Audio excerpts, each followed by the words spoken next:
Sotelma Malite.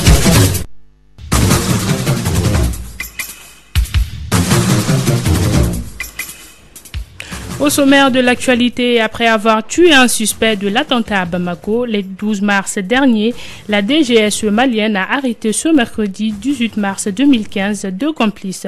Le point avec Kassim Traoré dans ce journal. 65%, c'est le décaissement fait par le gouvernement malien sur les promesses d'aide et prêts des donateurs pour le développement au Mali. Les urgences ont été privilégiées par le gouvernement malien. Enfin, sport, dans ce journal, CAN des moins de 20 ans. Le Mali joue ce soir en demi-finale contre le Sénégal au stade Léopold Sédar Senghor à partir de 17h.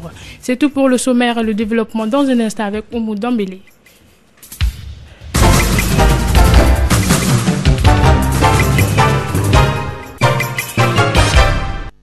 Avoir tué un suspect de l'attentat à Bamako le 12 mars dernier, la DGSE malienne a arrêté ce mercredi 18 mars 2015 deux complices.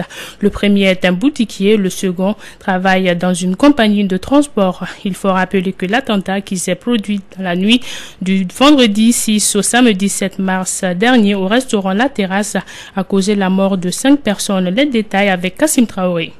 Après avoir tué l'un des suspects de l'attentat de Bamako le 12 mars dernier, la DGSE malienne a arrêté ce mercredi 18 mars 2015 deux complices. Le premier est un boutiquier et le second travaille dans une compagnie de transport à Bamako. Tous les deux ont été arrêtés dans le quartier Mayambougou. C'est grâce aux informations que le service de renseignement a trouvées dans la chambre du terroriste tué qu'elle a mené certaines investigations qui ont abouti à l'arrestation de deux personnes. La première personne arrêtée s'appelle Boubacar Adama Traoré. Son arrestation a eu lieu dans une compagnie de transport où il travaille. Ensuite, il y a eu son audition et une perquisition dans sa chambre à Mayambougou. Les éléments de la sécurité d'État ont trouvé chez lui la somme de 2 300 000 francs CFA, des puces de téléphone et d'autres documents. Le second complice est Maouloud. Il est boutiquier à Mayambougou. C'est lui qui avait commandé les billets des terroristes. Il a logé aussi Mohamed Tanuro Sissé qui a été neutralisé par le service de renseignement malien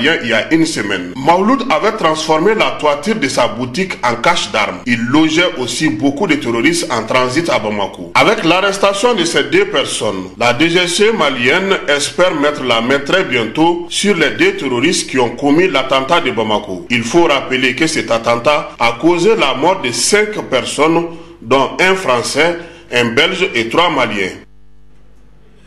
Projet d'accord de paix au Mali. Le gouvernement de la République du Mali exclut toute idée d'ouvrir de nouvelles négociations sur le projet d'accord d'Alger déjà paraphé. Il rappelle la médiation à prendre ses responsabilités. C'est ce qu'a laissé entendre le ministre de la Communication, porte-parole du gouvernement, Choguel Kokala Maïga. Le point de conférence avec Kassim Traoré.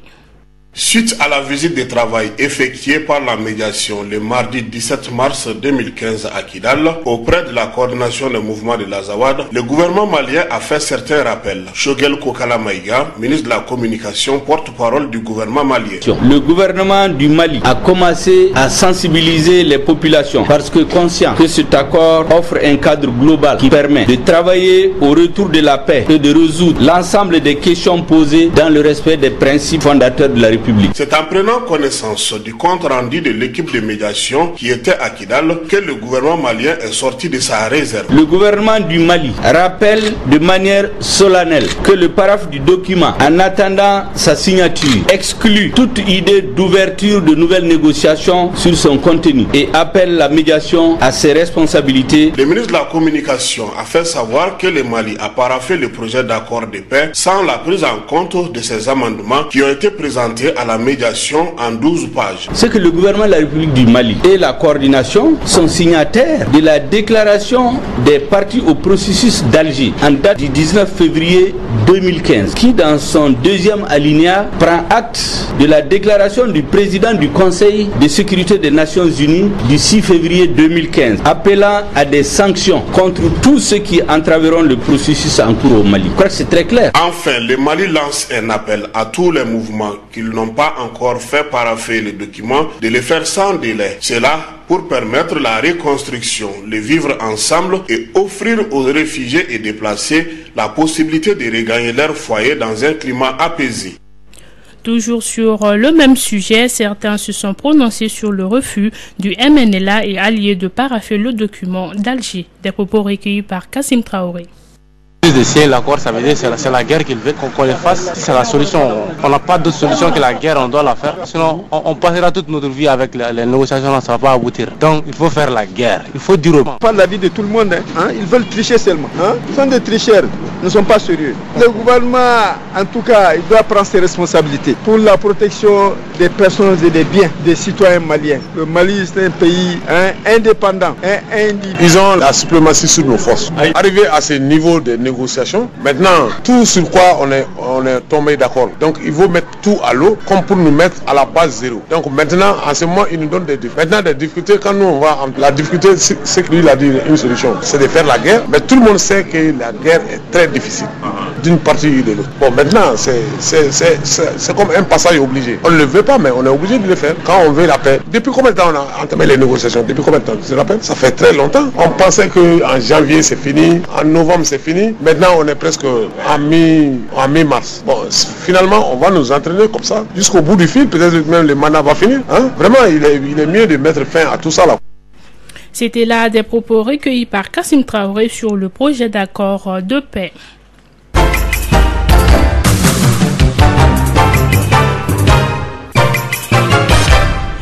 65%, c'est le décaissement fait par le gouvernement malien sur les promesses d'aide et prêts des donateurs pour le développement au Mali.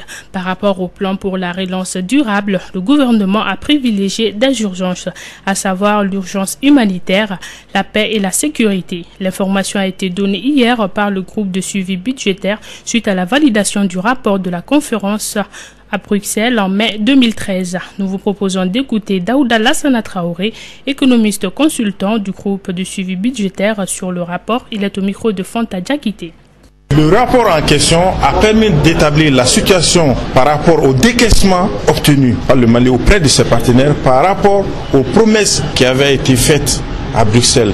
Et quand on fait le décalage, globalement, les partenaires ont promis de financer à hauteur de 2155 milliards et ils ont décaissé globalement 1411 milliards de francs CFA. Et ces 1411 milliards sont supérieurs aux besoins de financement exprimés par le Mali à travers ce programme de relance durable. Ces dons et prêts-là, est-ce que ça sera remboursé entièrement par le Mali? En réalité, quand on vous dit don, c'est en termes d'action de solidarité. Et quand quelqu'un vous avance une solidarité, il n'y a pas de contrepartie.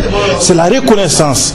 Alors, c'est une dette implicite. C'est à rembourser. C'est en termes d'honneur. Mais ce qui est à rembourser, effectivement, c'est 20%. C'est ce que l'État malien va rembourser de façon financière. Sinon, 80% des annonces, c'est des dons. C'est un soutien de la communauté internationale. Et un soutien, c'est ce qu'on peut exprimer à cette communauté. C'est la reconnaissance. C'est vraiment d'être là. C'est de faire bon usage de ces fonds. Et je pense que post-Bruxelles permettra de savoir effectivement est-ce que le gouvernement a fait bon usage. Mais déjà les dispositifs mis en place, les aides d'urgence, c'est-à-dire l'appui aux populations déplacées par exemple, je pense que ça c'est quelque chose de visible sur le terrain.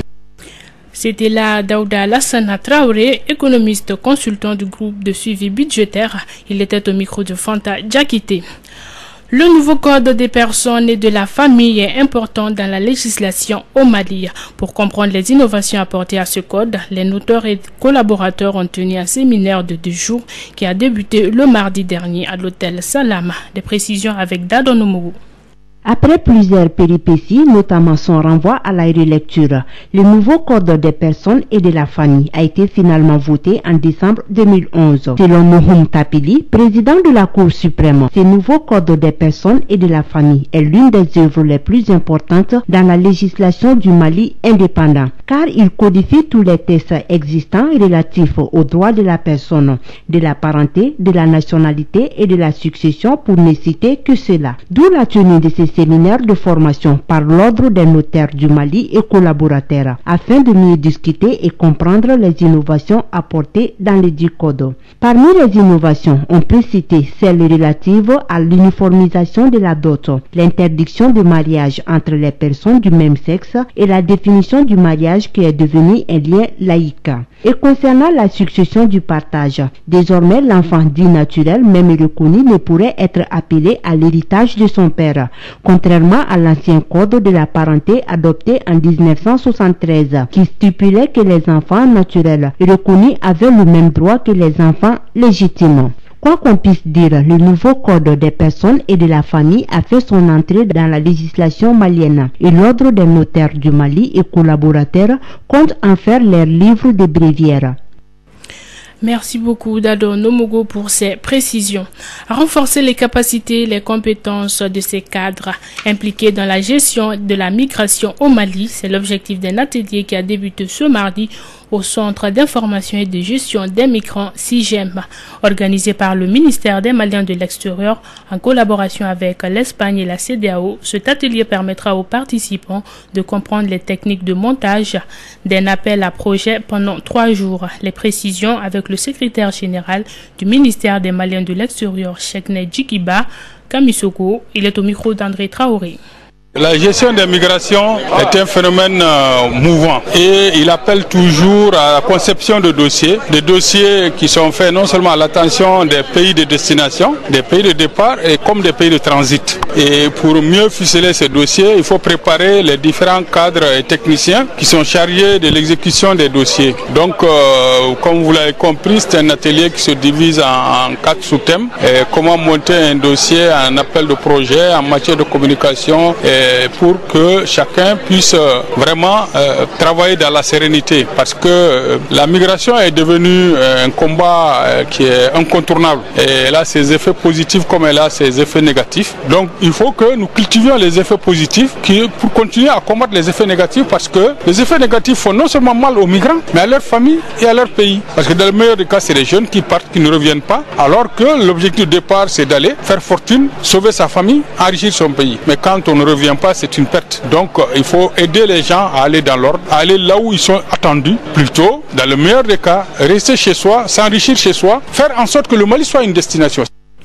C'était là le secrétaire général du ministère des Maliens de l'extérieur, Chekne Djikiba Kamisoko. Il était au micro d'André Traoré.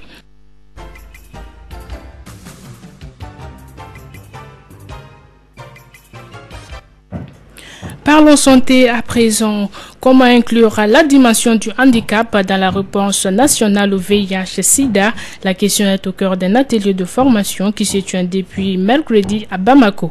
Les personnes handicapées figurent parmi les populations les plus vulnérables et les plus à risque par rapport à ce fléau. La rencontre est organisée grâce à Handicap International en collaboration avec Arcade Sida et la Fédération malienne des personnes handicapées. Nous vous proposons d'écouter Mokhtar Ba. Il est le président des associations maliennes des personnes handicapées. Il est au micro de Mohamedou Kane.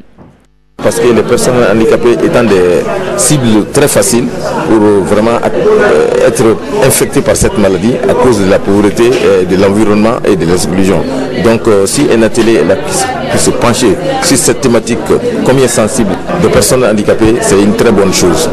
Donc nous avons une foi assez importante pour les conclusions qui vont sortir de cet atelier pour une bonne réponse au VIH-Sida dans le milieu des personnes handicapées. L'attente, elle est très grande. L'attente, c'est l'intégration, l'inclusion, comme je l'ai dit tantôt, de personnes handicapées dans tout le système de lutte contre le VIH-Sida au Mali. Avant de se quitter, le rappel des titres. Après avoir tué un suspect à l'attentat à Bamako le 12 mars dernier, la DGSE malienne a arrêté ce mercredi 18 mars 2015 deux complices. 65%, c'est le décaissement fait par le gouvernement malien sur les promesses d'aide et prêts des donateurs pour le développement au Mali. Les urgences ont été privilégiées par le gouvernement du Mali. Enfin sport, CAN des moins de 20 ans, le Mali joue ce soir en demi-finale contre le Sénégal au stade Léopold Sédar Senghor. C'est à partir de 17h. Souhaitons bonne chance aux Aiglonnais. Voilà, c'est ce qui m'a fait à ce journal, la deuxième de Clédou Info qui vous a été présentée par Oumoudombele, mise en onde à Boutouré. Restez avec nous, l'information continue sur notre antenne.